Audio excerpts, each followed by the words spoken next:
when we are out of the body, help is just a call away. So you can, the same as answers to questions are only a question away. So if you want to find out things, you have your whole subconsciousness, everything you've got at your disposal.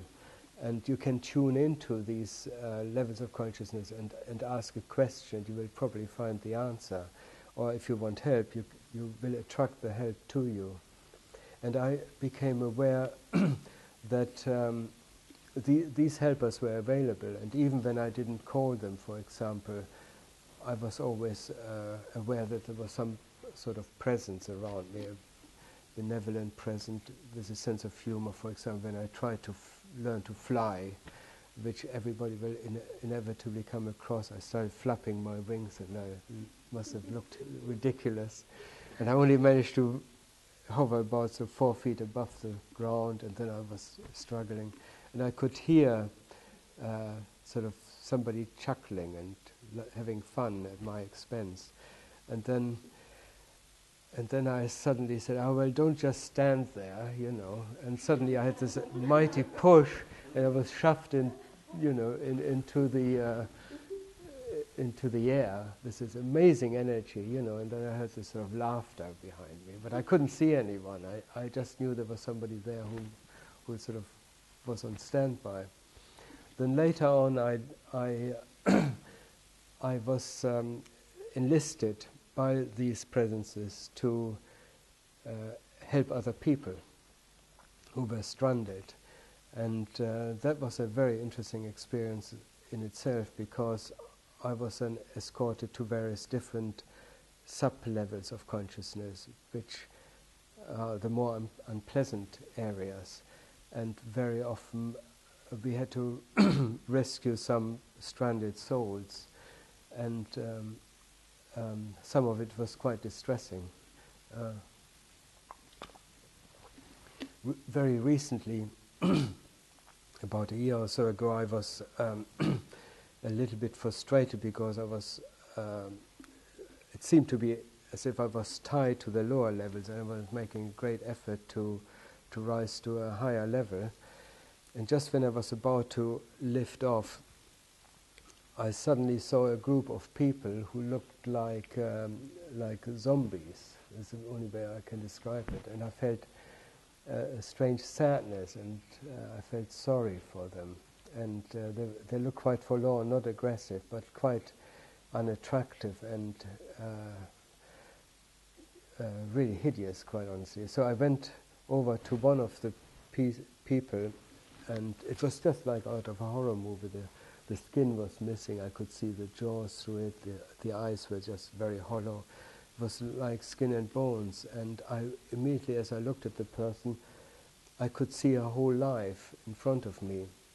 And these sort of abilities only started happening recently, in the last 5 or 10 years. That when I looked at things, I could get a picture of where the person came from, what their history were, and what the future was. I can't do that in real life, by the way. You know, I can only do it on this level.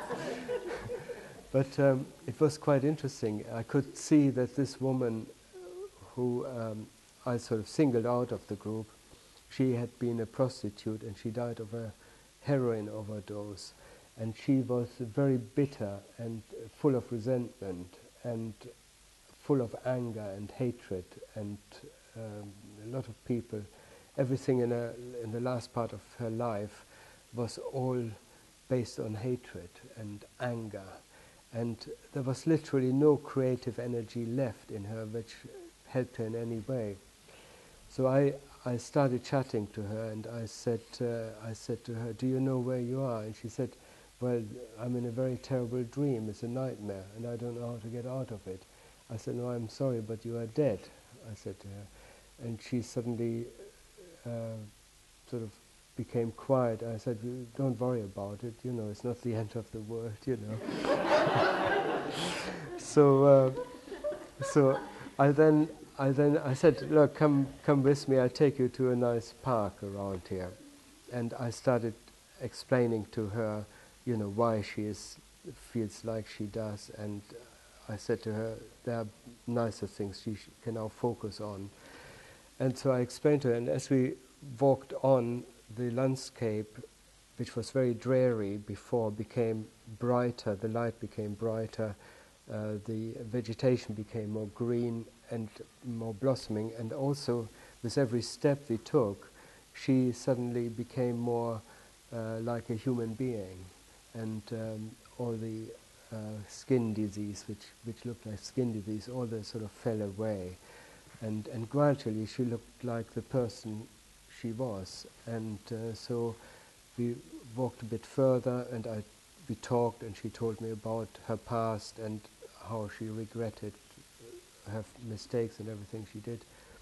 And then we finally arrived in this park, and by that time the sun had risen, there were children playing, the grass was really bright green, there were benches, other people enjoying themselves, and she was suddenly back to her normal self. And it didn't take long at all for her to make this transition from a very negative state of mind to a very positive state of mind.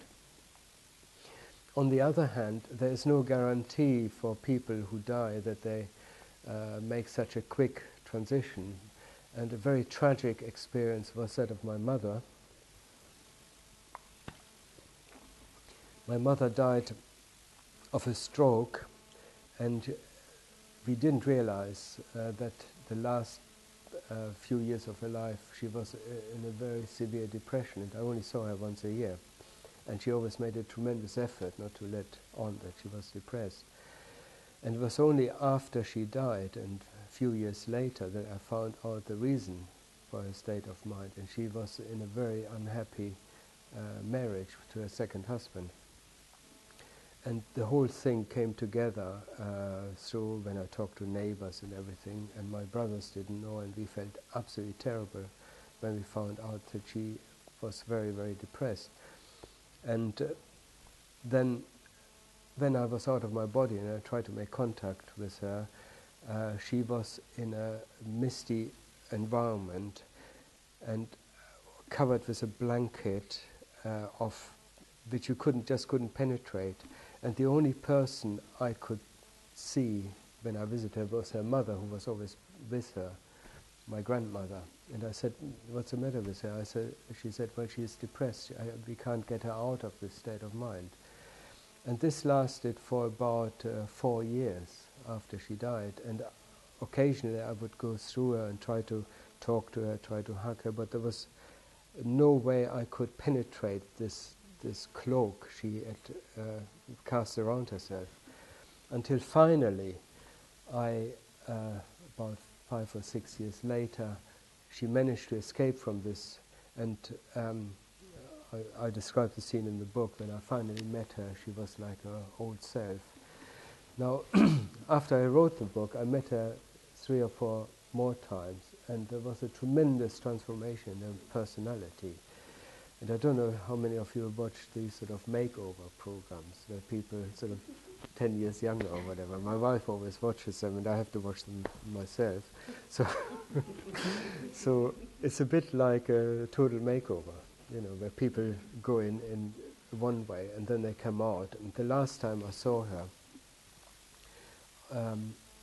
I was calling her, and then suddenly these 2 teenagers, I was aware of these 2 teenagers turning up, you know, and something really strange struck me, because I recognized one of the teenagers was my mum, and she looked really hip and things, you know, and I sort of burst out laughing, you know, and she laughed herself. She said, "Well, I can be whatever I want to be," you know, and it was tremendous.